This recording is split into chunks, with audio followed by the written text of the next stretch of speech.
Chapter 9. Then Elisha, the prophet, called one of the sons of the prophets and said to him, "Tie up your garments and take this flask of oil in your hand and go to Ramoth-Gilead. And when you arrive, look there for Jehu, the son of Jehoshaphat, son of Nimshi, and go in and have him rise from among his fellows and lead him to an inner chamber. Then take the flask of oil and pour it on his head and say, 'Thus says the Lord, I anoint you king over Israel.' Then open the door and flee. Do not linger." So the young man, the servant of the prophet, went to Ramoth-Gilead, and when he came, behold, the commanders of the army were in council. And he said, "I have word for you, O commander." And Jehu said, "To which of us all?" And he said, "To you, O commander." So he arose and went into the house, and the young man poured the oil on his head, saying to him, "Thus says the Lord, the God of Israel, I anoint you king over the people of the Lord, over Israel. And you shall strike down the house of Ahab, your master, so that I may avenge on Jezebel the blood of my servants the prophets, and the blood of all the servants of the Lord. For the whole house of Ahab shall perish, and I will cut off from Ahab every male, bond or free, in Israel. And I will make the house of Ahab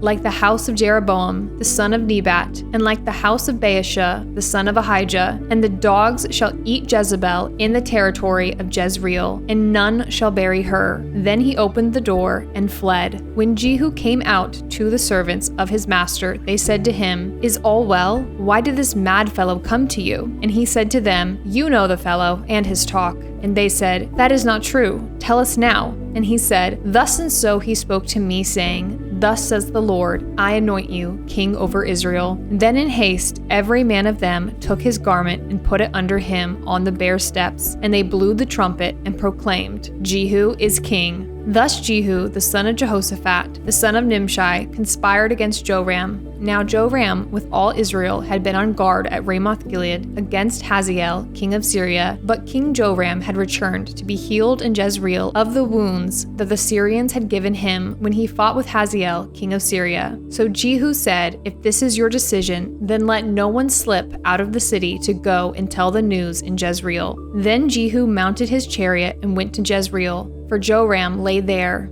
and Ahaziah, king of Judah, had come down to visit Joram. Now the watchman was standing on the tower in Jezreel, and he saw the company of Jehu as he came, and said, "I see a company." And Joram said, "Take a horseman and send to meet them, and let them say, 'Is it peace?'" So a man on horseback went to meet him and said, "Thus says the king, 'Is it peace?'" And Jehu said, "What do you have to do with peace? Turn around and ride behind me." And the watchman reported, saying, "The messenger reached them, but he is not coming back." Then he sent out a second horseman, who came to them and said, "Thus the king has said, 'Is it peace?'" And Jehu answered, "What do you have to do with peace? Turn around and ride behind me." Again the watchman reported, "He reached them, but he is not coming back. And the driving is like the driving of Jehu, the son of Nimshi, for he drives furiously." Joram said, "Make ready," and they made ready his chariot. Then Joram, king of Israel, and Ahaziah, king of Judah, set out, each in his chariot, and went to meet Jehu, and met him at the property of Naboth the Jezreelite.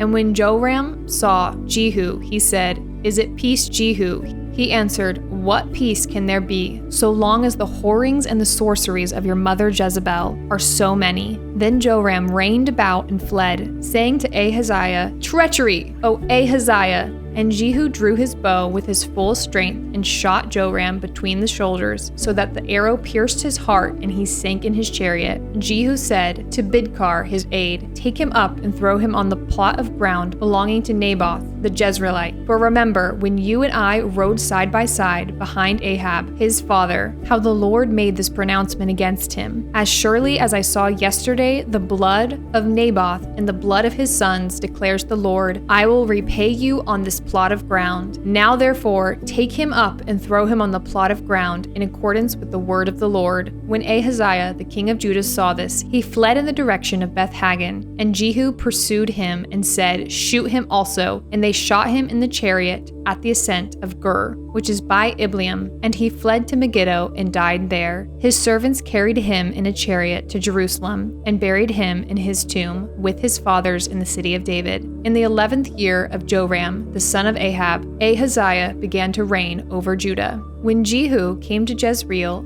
Jezebel heard of it, and she painted her eyes and adorned her head and looked out of the window. And as Jehu entered the gate, she said, "Is it peace, you Zimri, murderer of your master?" And he lifted up his face to the window and said, "Who is on my side? Who?" 2 or 3 eunuchs looked out at him. He said, "Throw her down." So they threw her down, and some of her blood spattered on the wall and on the horses, and they trampled on her. Then he went in and ate and drank. And he said, "See now to this cursed woman and bury her, for she is a king's daughter." But when they went to bury her, they found no more of her than the skull and the feet and the palms of her hands. When they came back and told him, he said, "This is the word of the Lord, which he spoke by his servant Elijah the Tishbite. In the territory of Jezreel, the dogs shall eat the flesh of Jezebel, and the corpse of Jezebel shall be as dung on the face of the field in the territory of Jezreel, so that no one can say, 'This is Jezebel.'" Chapter 10. Now Ahab had 70 sons in Samaria. So Jehu wrote letters and sent them to Samaria, to the rulers of the city, to the elders, and to the guardians of the sons of Ahab, saying, "Now then, as soon as this letter comes to you, seeing your master's sons are with you, and there are with you chariots and horses, fortified cities also, and weapons, select the best and fittest of your master's sons, and set him on his father's throne, and fight for your master's house." But they were exceedingly afraid and said, "Behold, the 2 kings could not stand before him. How then can we stand?" So he who was over the palace and he who was over the city, together with the elders and the guardians, sent to Jehu, saying, "We are your servants, and we will do all that you tell us. We will not make anyone king. Do whatever is good in your eyes." Then he wrote to them a second letter, saying, "If you are on my side, and if you are ready to obey me, take the heads of your master's sons and come to me at Jezreel tomorrow at this time." Now the king's sons, 70 persons, were with the great men of the city, who were bringing them up. And as soon as the letter came to them, they took the king's sons and slaughtered them, 70 persons, and put their heads in baskets and sent them to him at Jezreel. When the messenger came and told him, "They have brought the heads of the king's sons," he said, "Lay them in 2 heaps at the entrance of the gate until the morning." Then in the morning, when he went out, he stood and said to all the people, "You are innocent. It was I who conspired against my master and killed him. But who struck down all these? Know then that there shall fall to the earth nothing of the word of the Lord, which the Lord spoke concerning the house of Ahab. For the Lord has done what he said by his servant Elijah." So Jehu struck down all who remained of the house of Ahab in Jezreel, all his great men and his close friends and his priest, until he left him none remaining. Then he set out and went to Samaria. On the way, when he was at Beth-Eked of the shepherds, Jehu met the relatives of Ahaziah, king of Judah, and he said, "Who are you?" And they answered, "We are the relatives of Ahaziah, and we come down to visit the royal princes and the sons of the queen mother." He said, "Take them alive." And they took them alive and slaughtered them at the pit of Beth-Eked, 42 persons, and he spared none of them. And when he departed from there, he met Jehonadab, the son of Rechab, coming to him. And he greeted him and said to him, "Is your heart true to my heart as mine is to yours?" And Jehonadab answered, "It is." Jehu said, "If it is, give me your hand." So he gave him his hand, and Jehu took him up with him into the chariot. And he said, "Come with me and see my zeal for the Lord." So he had him ride in his chariot. And when he came to Samaria, he struck down all who remained to Ahab in Samaria, till he had wiped them out, according to the word of the Lord that he spoke to Elijah. Then Jehu assembled all the people and said to them, "Ahab served Baal a little, but Jehu will serve him much. Now therefore call to me all the prophets of Baal, all his worshippers and all his priests. Let none be missing, for I have a great sacrifice to offer to Baal. Whoever is missing shall not live." But Jehu did it with cunning in order to destroy the worshippers of Baal. And Jehu ordered, "Sanctify a solemn assembly for Baal." So they proclaimed it, and Jehu sent throughout all Israel, and all the worshippers of Baal came, so that there was not a man left who did not come. And they entered the house of Baal, and the house of Baal was filled from one end to the other. He said to him who was in charge of the wardrobe, "Bring out the vestments for all the worshippers of Baal." So he brought out the vestments for them. Then Jehu went into the house of Baal with Jehonadab, son of Rechab, and he said to the worshippers of Baal, "Search and see that there is no servant of the Lord here among you, but only the worshippers of Baal." Then they went in to offer sacrifices and burnt offerings. Now Jehu had stationed 80 men outside and said, "The man who allows any of those whom I give into your hands to escape shall forfeit his life." So as soon as he had made an end of offering the burnt offering, Jehu said to the guard and to the officers, "Go in and strike them down. Let not a man escape." So when they put them to the sword, the guard and the officers cast them out and went into the inner room of the house of Baal. And they brought out the pillars that was in the house of Baal and burned it. And they demolished the pillar of Baal and demolished the house of Baal and made it a latrine to this day. Thus Jehu wiped out Baal from Israel. But Jehu did not turn aside from the sins of Jeroboam, the son of Nebat, which he made Israel to sin, that is, the golden calves that were in Bethel and in Dan. And the Lord said to Jehu, "Because you have done well in carrying out what is right in my eyes, and have done to the house of Ahab according to all that was in my heart, your sons of the 4th generation shall sit on the throne of Israel." But Jehu was not careful to walk in the law of the Lord, the God of Israel, with all his heart. He did not turn from the sins of Jeroboam, which he made Israel to sin. In those days the Lord began to cut off parts of Israel. Hazael defeated them throughout the territory of Israel, from the Jordan eastward, all the land of Gilead, the Gadites and the Reubenites and the Manassites, from Aroer, which is by the valley of the Arnon, that is, Gilead, and Bashan. Now the rest of the acts of Jehu, and all that he did, and all his might, are they not written in the book of the chronicles of the kings of Israel? So Jehu slept with his fathers, and they buried him in Samaria. And Jehoahaz his son reigned in his place. The time that Jehu reigned over Israel in Samaria was 28 years.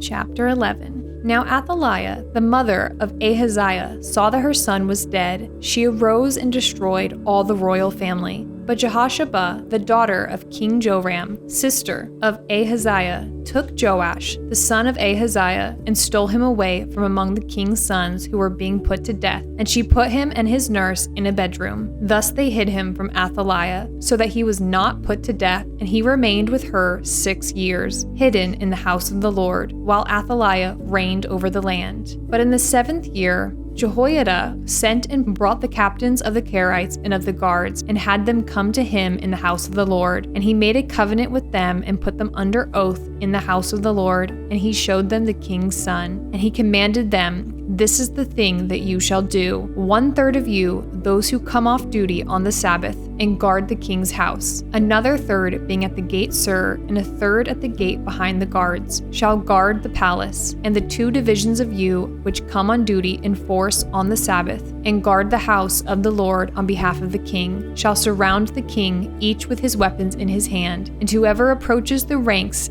is to be put to death. Be with the king when he goes out and when he comes in." The captains did according to all that Jehoiada the priest commanded, and they each brought his men who were to go off duty on the Sabbath with those who were to come on duty on the Sabbath, and came to Jehoiada the priest. And the priest gave to the captains the spears and the shields that had been King David's, which were in the house of the Lord. And the guards stood every man with his weapons in his hand from the south side of the house to the north side of the house, around the altar and the house on behalf of the king. Then he brought out the king's son and put the crown on him and gave him the testimony. And they proclaimed him king and anointed him. And they clapped their hands and said, "Long live the king!" When Athaliah heard the noise of the guards and of the people, she went into the house of the Lord to the people. And when she looked, there was the king standing by the pillar, according to the custom, and the captains and the trumpeters beside the king, and all the people of the land rejoicing and blowing trumpets. And Athaliah tore her clothes and cried, "Treason! Treason!" Then Jehoiada the priest commanded the captains who were set over the army, "Bring her out between the ranks, and put to death with the sword anyone who follows her." For the priest said, "Let her not be put to death in the house of the Lord." So they laid hands on her, and she went through the horses' entrance to the king's house, and there she was put to death. And Jehoiada made a covenant between the Lord and the king and people, that they should be the Lord's people, and also between the king and the people. Then all the people of the land went to the house of Baal and tore it down, his altars and his images, they broke in pieces, and they killed Mattan, the priest of Baal, before the altars. And the priest posted watchmen over the house of the Lord, and he took the captains, the Kerites, the guards, and all the people of the land, and they brought the king down from the house of the Lord, marching through the gate of the guards to the king's house. And he took his seat on the throne of the kings, so that all the people of the land rejoiced, and the city was quiet after Athaliah had been put to death with the sword at the king's house. Jehoash was 7 years old when he began to reign.